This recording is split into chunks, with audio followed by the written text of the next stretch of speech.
प्रधानमंत्री मोदी जी ने भी अपने भाषण में कहा था कि सीए की इतनी बड़ी ताकत होती है जो मेरे पास भी नहीं है, क्योंकि मैं किसी बैलेंस शीट पे साइन करके उसको अप्रूव नहीं कर सकता। किसी से भी पूछो, बोलते जॉब ही नहीं मिल रही है, रख ही नहीं रहे हम।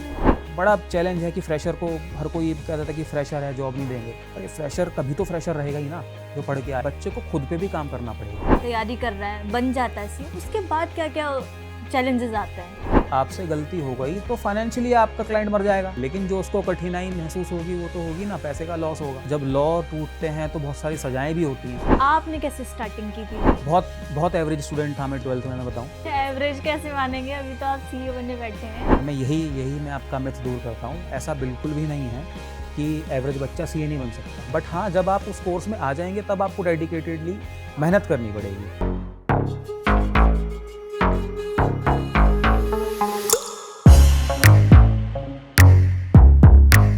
नमस्कार, मेरा नाम है शिखा वर्मा। आप देख रहे हैं द न्यूज़ वाला नेटवर्क की खास सीरीज़ करियर वाला प्रेजेंटेड बाय फोनिक्स यूनिवर्सिटी। आज हम बात करने वाले हैं एक ऐसे प्रोफेशन की जिसमें इंडियाज़ मोस्ट चैलेंजिंग करियर कहा जाता है, सीए की जर्नी में किस किस तरीके से हम काम करते हैं, किस तरीके से तैयारी करते हैं, इन सारी बातों को आज हम जानेंगे। हमारे साथ जुड़े हुए हैं सीए अनमोल गर्ग जी। सर, आपका बहुत बहुत स्वागत है करियर वाला में। बहुत बहुत धन्यवाद शिखा जी। सर, सबसे पहला सवाल जो आज मेरा है वो यही है कि स्टार्टिंग कहाँ से करते हैं, क्योंकि हर एक बच्चे को यही रहता है कि हम अपनी शुरुआत सीए की कहाँ से करें। सबसे पहले तो मैं पूरा न्यूज़ वाला नेटवर्क को बहुत बहुत बधाई देता हूँ। ये जो आपने नया एक प्लेटफॉर्म शुरू किया है करियर वाला, ये निश्चित रूप से बहुत सारे बच्चों को, बहुत सारे युवाओं को बहुत सारी जानकारी देगा। तो अखिलेश भाई को और आप पूरी न्यूज़ वाला नेटवर्क की टीम को बहुत बहुत शुभकामनाएं। आपने जो प्रश्न पूछा कि कैसे शुरुआत करें, देखिए, सीए कोर्स को शुरू करने के लिए जैसे ही बच्चा 12th पास करता है वो डायरेक्टली ऑनलाइन प्लेटफॉर्म से इसके अंदर रजिस्ट्रेशन ले सकता है, और बहुत इजी एक फॉर्म होता है और कुछ उसकी नॉमिनल सी फीस होती है। उसको फॉर्म फिल करके वो इजीली उसमें एडमिशन ले सकता है। और एडमिशन लेने के बाद जो पहला इसका स्टेप है वो फाउंडेशन है, सीए फाउंडेशन बोलते हैं उस लेवल को। और उसमें 4 सब्जेक्ट्स हैं, और मोर और लेस काफ़ी सब्जेक्ट्स तो, अगर कोई कॉमर्स फील्ड से अपना 12th पास करता है तो काफ़ी सब्जेक्ट्स तो वही वाले हैं। अकाउंटेंसी है, थोड़ा सा एडवांस हो जाता है, उसकी बुक्स भी जो हमारा इंस्टीट्यूट है वो प्रोवाइड करता है, जो सीए इंस्टीट्यूट है। और उसके साथ बिज़नेस है, लॉ है, इकोनॉमिक्स है, वही इकोनॉमिक्स सेम जो बच्चा पहले से पढ़ के आता है। तो बेसिकली ये एक फाउंडेशन, जैसे उसका नाम है फाउंडेशन, तो वो है कि अगर ये बच्चा क्लियर कर रहा है यानी कि उसके अंदर कोई तो बात है, तो उसके आगे वो सीए उसको परस्यू कर सकता है। तो जो एंट्री की बात है वो यहाँ तक की है। ठीक है, उसके आगे एंट्री तो चलो कर ली, लेकिन कितना टाइम मिलता है? फर्स्ट अटैम्प्ट में बहुत सारे बच्चों को नहीं होता, तो कितने अटैम्प्ट मिलते हैं कि आप इतने में कर सकते हो? देखिए, सीए एक ऐसा कोर्स है, एकमात्र ऐसा प्रोफेशनल कोर्स है जिसमें अनलिमिटेड अटैम्प्ट हैं, और जीवन में उसमें कितनी भी उसकी उम्र है, चाहे वो 12th से पास हुआ बच्चा है, चाहे वो ग्रेजुएशन के बाद का है, चाहे वो कभी कभार ऐसे बहुत सारे एग्जांपल्स हैं कि 40 साल की उम्र है, 50 साल की उम्र है, लेकिन मन में एक हुआ कि सीए करना है, तो उसके उस उम्र में भी वो एनरोल कर सकता है। तो ज्वाइन तो कभी भी हो सकता है। और जो 12th की बात खासकर अगर मैं, क्योंकि ये युवाओं का प्लेटफॉर्म ज़्यादा है, उसकी अगर मैं बात करूँ, तो जैसे ही 12th पास किया वैसे ही वो एनरोल करे। और इसमें साल में 2 बार ही एग्ज़ाम होते हैं, है ना, एक नवंबर और एक मई। तो पहला अटैम्प्ट तो मई में पड़ेगा। मई अगर किसी वजह से क्लियर नहीं हो पाता है तो अगला अटैम्प्ट 6 महीने बाद नवंबर में दे सकते हैं। नंबर ऑफ़ अटैम्प्ट जैसे मैंने बताया कि वो अनलिमिटेड हैं, है ना, तो कितनी भी बार दे सकता है। तो बच्चे के अंदर लेकिन जज्बा होना चाहिए। और सीए मुझे ध्यान है कि जब मैं खुद एनरोल करने वाला था तो मेरी अब तो वो नहीं है इस दुनिया में, कोरोना में उनका देहांत हो गया था। सीए संजय कुंडलिया देहरादून के थे, तो उन्होंने मुझे यही एक मंत्र बताया था कि सीए एक फुल टाइम कोर्स है। कई बार क्या होता है कि ऐसा बोलते हैं, क्योंकि हमारे सीए में क्या, कॉलेज जाना नहीं होता है, एग्ज़ाम्स देने होते हैं। तो ऐसा बोलते हैं कि आप कोई बात नहीं, सीए को साइड बाय साइड भर दो, हो जाएगा। तो नहीं, ऐसा नहीं होता। इसमें आपको अपने आप को पूरा झोंक देना पड़ता है, तो ही जाके ये एग्ज़ाम निकल पाता है। तो जो भी बच्चे हैं वो उसमें 12th के तुरंत बाद कर सकते हैं, और अटैम्प्ट्स तो हैं, बट हाँ, मेहनत करके आगे हर कोई बढ़ सकता है। तो आपको समझ आ रहा होगा कि आप सिर्फ ये नहीं है कि साइड बाय साइड हम कोई कोर्स भी कर रहे हैं, साथ में हम सीए की प्रिपरेशन भी कर लेते हैं। अगर आपको बनना है तो आपको पूरा टाइम उसमें देना पड़ेगा, सर ने हमें ऐसा बताया है। तो सर ये मैं पूछना चाह रही हूँ कि बच्चे ने अटेम्प्ट शुरू कर दिए, बहुत सारे लोग बोलते हैं कि कोई कॉलेज से करना चाहिए, किस तरीके से प्रिपरेशन स्टार्ट करें, ये बहुत बच्चों के अंदर रहता है, तो कहाँ से स्टार्टिंग करनी चाहिए? देखिए, सब सीए में, जब मैं सीए बन के आया तो अधिकतर लोगों ने मेरे से पूछा कि कौन से कॉलेज से किया था भाई। तो मैं आपको बता दूं, सीए में कोई कॉलेज नहीं होता है। हमारा जो सीए एक्ट है वो पार्लियामेंट के द्वारा एक पारित एक्ट है, उसके तहत ही जो हमारी गवर्निंग बॉडी है, institute of chartered accountants of India, तो ये पूरे ऑल इंडिया बेस एक ही इंस्टीट्यूट है, और वो ही एग्ज़ाम कंडक्ट करता है। और जो पूरा करिकुलम है इसका ऑलमोस्ट 4 से 5 साल का पूरा कोर्स है। अगर कोई वन शॉट में पास होते जाता है तो वो 4 से 5 साल में अपना सीए कंप्लीट कर सकता है। तो इस तरह का करिकुलम है, एक ही इंस्टीट्यूट है, वो हर शहर में उसके एग्ज़ाम्स होते हैं, सेंटर्स बने हुए हैं। जैसे मैं बात करूँ यहाँ की, तो हरिद्वार ब्रांच है। हरिद्वार ब्रांच में, हमारे हरिद्वार में SMJN कॉलेज में वो एग्ज़ाम कंडक्ट कराता है। देहरादून में भी एग्ज़ाम्स होते हैं। तो ऐसे हर जगह जो हैं कई शहरों में उसके एग्ज़ाम्स प्रति 6 महीने होते हैं। और अब तो जैसे मैंने फाउंडेशन तक की बात बताई, और आपने पूछा कि आगे का कैसे रहता है। फाउंडेशन क्लियर करने के बाद 9 महीने का समय दिया जाता है बच्चे को, कि 9 महीने बाद वो इंटरमीडिएट के एग्ज़ाम्स दे सकता है। इंटरमीडिएट हमारा सेकंड स्टेप हो गया, जो कि 2 ग्रुप्स में डिवाइडेड है। हर ग्रुप में 3 पेपर हैं, 3 पेपर ग्रुप 1, 3 पेपर ग्रुप 2। बच्चा चाहे तो दोनों ग्रुप एक साथ दे सकता है, और ऐसा लगता है कि मैं एक बारी में दे सकता हूँ, तो एक बार में दिया जा सकता है। उसके ऊपर है कि कितनी तैयारी है, कैसे है ना। हर किसी का एक अलग अपना तरीका रहता है।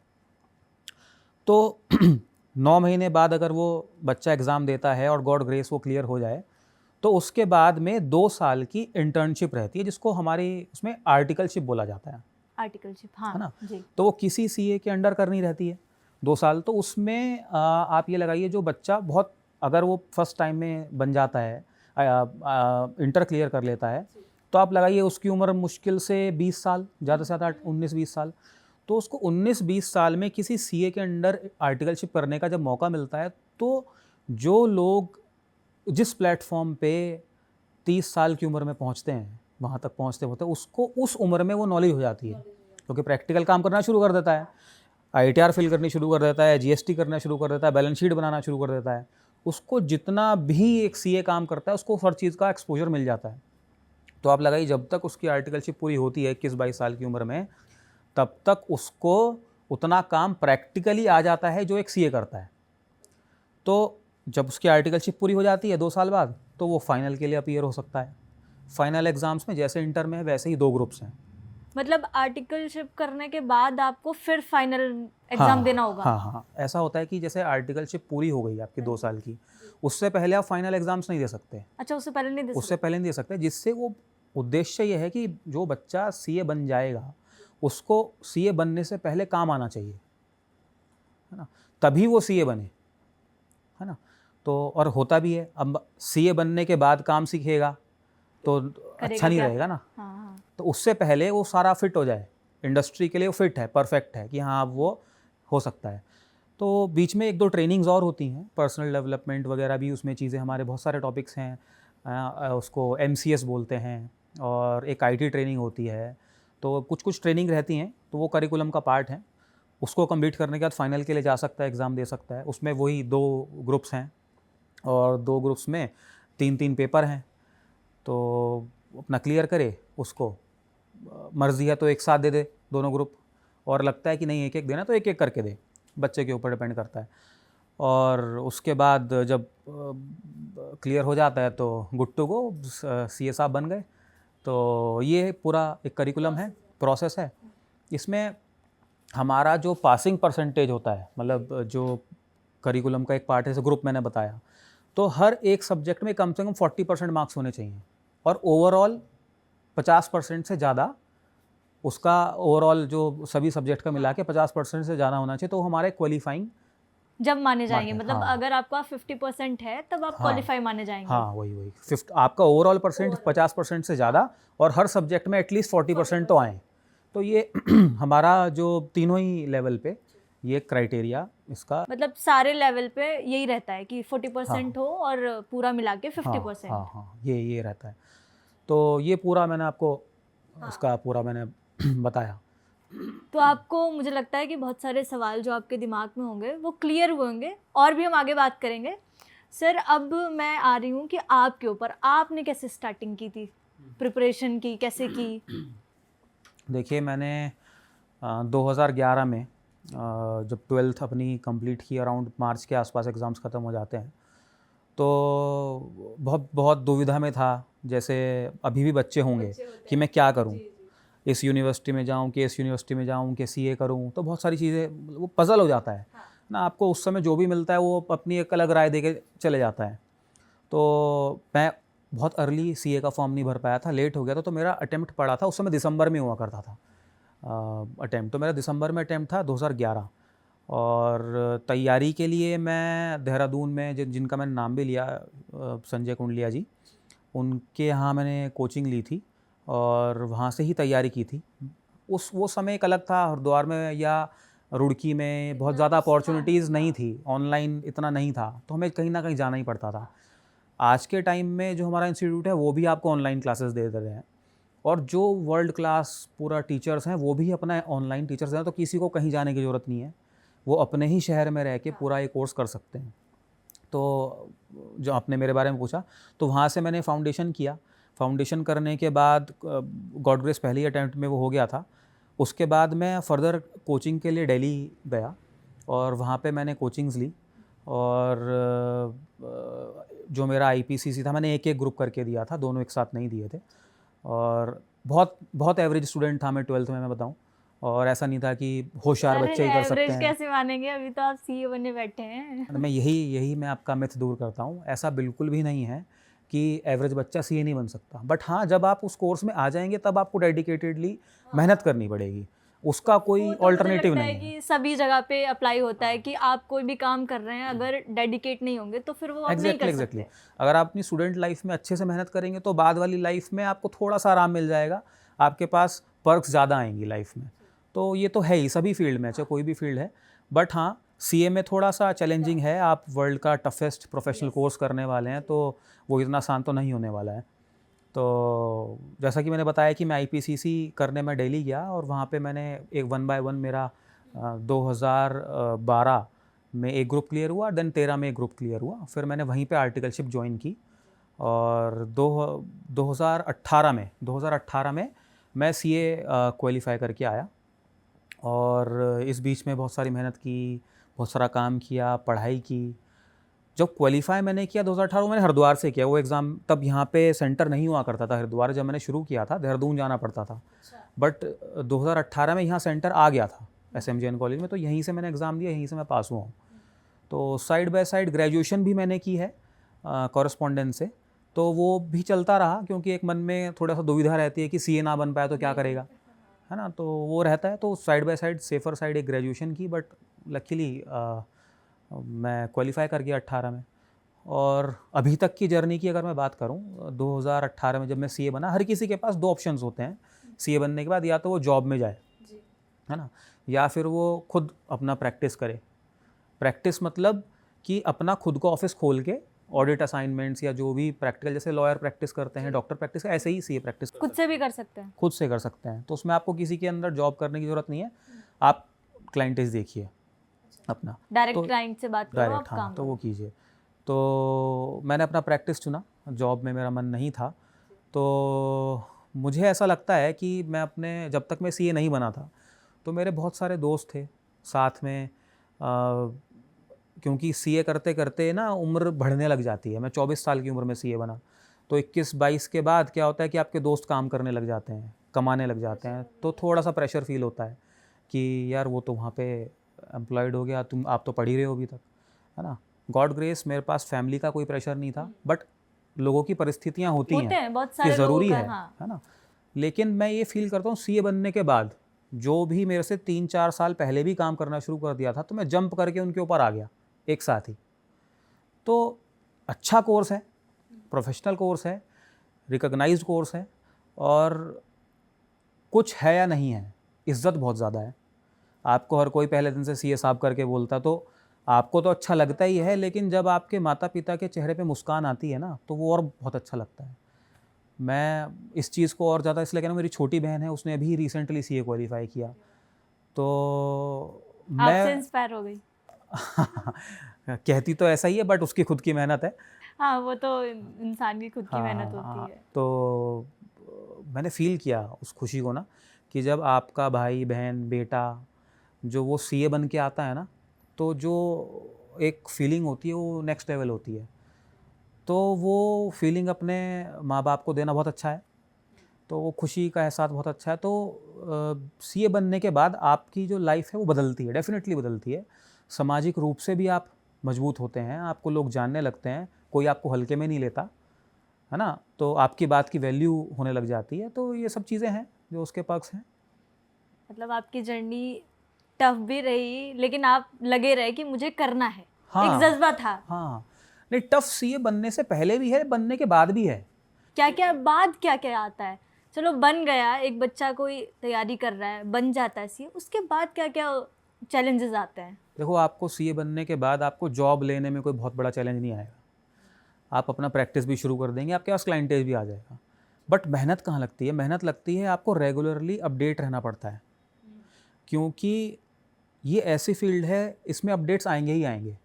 तो आपकी जो पढ़ने की हैबिट है वो आपको कंटिन्यू रखनी पड़ती है। हाँ, क्योंकि आगे एग्जाम देना है। आगे एग्ज़ाम नहीं देना, सीए बनने के बाद एग्ज़ाम नहीं देना, लेकिन आपको लाइफ एग्ज़ाम देना है, ऐसा बोलिए। हाँ। भाई जैसे डॉक्टर गलत ऑपरेशन नहीं कर सकता ना, पेशेंट मर जाएगा।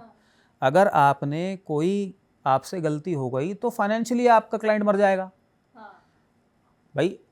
फिर तो सबसे दूसरा क्लाइंट आएगा ही नहीं। क्लाइंट भी नहीं आएगा, लेकिन जो उसको कठिनाई महसूस होगी वो तो होगी ना, पैसे का लॉस होगा, है ना। और जब लॉ टूटते हैं तो बहुत सारी सजाएं भी होती हैं, तो बहुत रिस्पॉन्सिबिलिटी जॉब है। तो वो आपको अपडेट रहना पड़ेगा। अपडेट रहने के साथ वो जो मेहनत होती है वो चैलेंजिंग होती है, प्रेशर भी होता है, बहुत सारे प्रेशर्स होते हैं। इंडिपेंडेंस, मतलब सीए का सबसे बड़ी ताकत, जो प्रधानमंत्री मोदी जी ने भी अपने भाषण में कहा था, कि सीए की इतनी बड़ी ताकत होती है जो मेरे पास भी नहीं है, क्योंकि मैं किसी बैलेंस शीट पे साइन करके उसको अप्रूव नहीं कर सकता। वो ताकत अगर किसी चार्टर्ड अकाउंटेंट को मिली है तो उसको वो ढंग से इस्तेमाल करे। उसके चैलेंजेस जो हैं कि भाई आप जो बैलेंस शीट देख रहे हो, जो बना रहे हो, वो सब कुछ ठीक है ना, ऐसा तो नहीं है कि कुछ गड़बड़ है, क्योंकि बहुत सारी कंपनीज़ में बहुत सारे लोगों का पैसा लगा होता है, और वो पैसा आपका साइन देख के लगाता है कि हाँ सीए ने ऑथेंटिकेट किया, यानी मतलब एक्चुअल पोजीशन यही है इसकी, ठीक है। रिस्पॉन्सिबिलिटी है, और उस रिस्पॉन्सिबिलिटी को निभाने के लिए बहुत सारी मेहनत है, बाद में भी है, जितनी मेहनत पहले उससे बाद में भी है। बट जैसे आपने बताया, मेहनत तो हर जगह है। हर जगह है, वो तो हमेशा लाइफ टाइम मुझे लगता है कि करनी पड़ती है। आप कोई भी काम कर रहे हैं, डेडिकेट होकर नहीं करेंगे तो मुझे नहीं लगता है कि वो अच्छे से चल पाता है। हाँ बिल्कुल बिल्कुल, वो मेहनत तो हर जगह है। तो मुझे लगता है कि आपके सवाल जितने भी होंगे, वो बहुत सारे सवालों के जवाब आपको मिले होंगे। अगर आपको लग रहा है कि और भी सवाल है हमारे पास, तो हम उन पे भी चर्चा करेंगे आके। सर, एक लास्ट सवाल मेरा ये है कि सीए वाली जो जर्नी अभी के टाइम पे और आपने जब किया था, उसमें क्या डिफरेंस है? देखिए, बहुत डिफरेंस है। जब हम सीए कर रहे थे तो हमारे सीनियर्स ऐसा बोलते थे कि अब तो आसान हो गया है ना। तो अब अगर मैं बात करूं तो समय के साथ चीज़ें आसान तो हुई हैं। उसके दो एस्पेक्ट हैं। एक, हमारा इंस्टीट्यूट, उन्होंने जो कोर्स बनाया वो थोड़ा सा अब के सब्जेक्ट्स के हिसाब से पुरानी चीज़ें हटा दी, नहीं आ गई हैं। अब बच्चे टेक्निकल नो हाउ ज़्यादा रखते हैं, चाहे वो पढ़ा भी पढ़ें, तो उनके लिए चीज़ें आसान हुई हैं। नंबर ऑफ़ अटैम्प्ट्स पहले 2 होते थे, अब साल में 3 कर दिए हैं। तो आपके पास साल में 3 बार अपॉर्चुनिटी है एग्ज़ाम में अपीयर होने का ना, अब आपके पास टाइम बचता है ना। दूसरा, नंबर ऑफ़ एग्ज़ाम्स कम हुए हैं। पहले हमारे टाइम पे 8 एग्ज़ाम्स होते थे टोटल एक ग्रुप में, और अब 6 से कि 3 दिन 6 हो गए, तो वो थोड़ा सा ईजी हुआ है, ओपन बुक हो गया है। तो निश्चित रूप से अभी के टाइम पे जो बच्चे पढ़ेंगे उनको तो कठिन ही लगेगा, लेकिन अगर मैं पुराने से कंपेयर करूँ थोड़ा सा आसान हुआ है। पासिंग परसेंटेज भी बहुत बढ़ाई है। पर हमारे टाइम पे मुझे ध्यान है 3 से 5% के आसपास पासिंग रिजल्ट रहता था, मतलब 100 में से 3 से 5 बच्चे ही पास होंगे। अब वो परसेंटेज 10 से ऊपर भी जाने लगा और कई बार तो 20 तक भी पहुंच जाता है। क्योंकि टेक्नोलॉजी बढ़ी है, डिमांड भी बढ़ी है, क्योंकि हाँ डिमांड भी बढ़ी है प्रोफेशनल्स की, तो वो उसी हिसाब से रहता है, उसी हिसाब से वो जो सब्जेक्ट्स का, क्योंकि हर कुछ चेंज होता रहता है ना, तो निश्चित रूप से पहले से थोड़ा सा आसान हुआ है। लेकिन ऐसा नहीं है कि जो बच्चा डेडिकेटेडली मेहनत कर सकता है ना, देखो 5 साल का कोर्स है, 5 साल में मैं, जैसे मैंने बताया, मैं बहुत एवरेज स्टूडेंट था, मैंने मेहनत की, भगवान का आशीर्वाद रहा, मैं बन गया सीए। तो ऐसा बिल्कुल भी नहीं है कि होशियार बच्चे ही इस कोर्स में जाएं। ठीक है, थोड़ी स्कूल ज़्यादा में मेहनत करनी पड़ती हाँ है। थोड़ा सा कंसेप्ट क्लियर होना चाहिए बस, और उसमें मेहनत करेंगे तो निश्चित रूप से सीए बन के आएंगे। 1-2 अटैम्प्ट लग भी जाएंगे। देखो सीए बनने का मेरे से आज तक किसी ने नहीं पूछा भैया कितने अटैम्प्ट लगे थे, ये पूछते हैं, हाँ सही बात है। तो मेरे से आज तक किसी ने नहीं पूछा कि कितने अटैम्प्ट लगे थे, कितने साल में आप सीए बने। ठीक है, सीए बन गए, है ना, तो ठीक है, जितना जल्दी बन जाए उतना अच्छा है, लेकिन अच्छा कोर्स है, अच्छी अपॉर्चुनिटी है। मैं देखता हूँ कि जो ग्रेजुएशन करने के बाद बच्चे जॉब ढूंढते हैं, और बड़ा चैलेंज है कि फ्रेशर को हर कोई कहता था कि फ्रेशर है जॉब नहीं देंगे।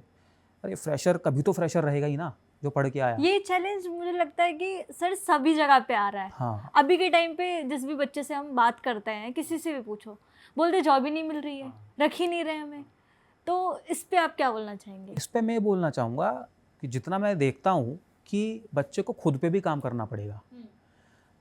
आपके अंदर क्या क्वालिटी ऐसी होनी चाहिए कि आपको तुरंत एम्प्लॉयर हायर कर ले, तो खुद पे भी तो काम करना पड़ेगा। ग्रेजुएशन एक डिग्री है जिसमें आपको बेसिकली उन्होंने तैयार कर दिया कि हाँ इसको नॉलेज है, बट हाँ प्रैक्टिकली नॉलेज तो आपको चाहिए ना। आप इंडस्ट्री में कैसे फिट होंगे? आपको कुछ तो एक्स फैक्टर अपने अंदर लाना पड़ेगा, कि क्योंकि कॉम्पिटिशन है, जो सच है वो सच है कि अगर एक अनार है तो 100 बीमार है ही है वो। तो आपको कोई एक्स फैक्टर लाना पड़ेगा। और जैसे कि मैंने बताया, अगर आप सीए में जाते हैं, पहले ही थोड़ा सा ज़्यादा मेहनत कर लेते हैं, तो आपको जॉब के लिए भटकना नहीं पड़ेगा, आपके लिए आसान रहेगा। और आप एक बारी देखो क्या है ना, एक बारी आप पकड़ लें किसी भी प्रोफेशन को, तो उसके बाद आगे बढ़ोतरी होना बहुत आसान है। सबका अपना भाग्य है, लेकिन फिर भी आसान है, तो ये इसमें है। तो हमें लगता है कि हमारे जो दर्शक होंगे उनको जितने भी सवाल होंगे उनके सारे जवाब सर ने बहुत ही अच्छे तरीके से दिए। बाकी अगर आपको लग रहा है कि कुछ सवाल बचे हैं तो आप कमेंट बॉक्स में ज़रूर लिखें और हमें अपने क्वेश्चंस को डिलीवर करें और हम आंसर करेंगे। एक नए मेहमान के साथ, एक नए विषय के साथ हम फिर से चर्चा करेंगे। तब तक के लिए देखते रहिए करियर वाला।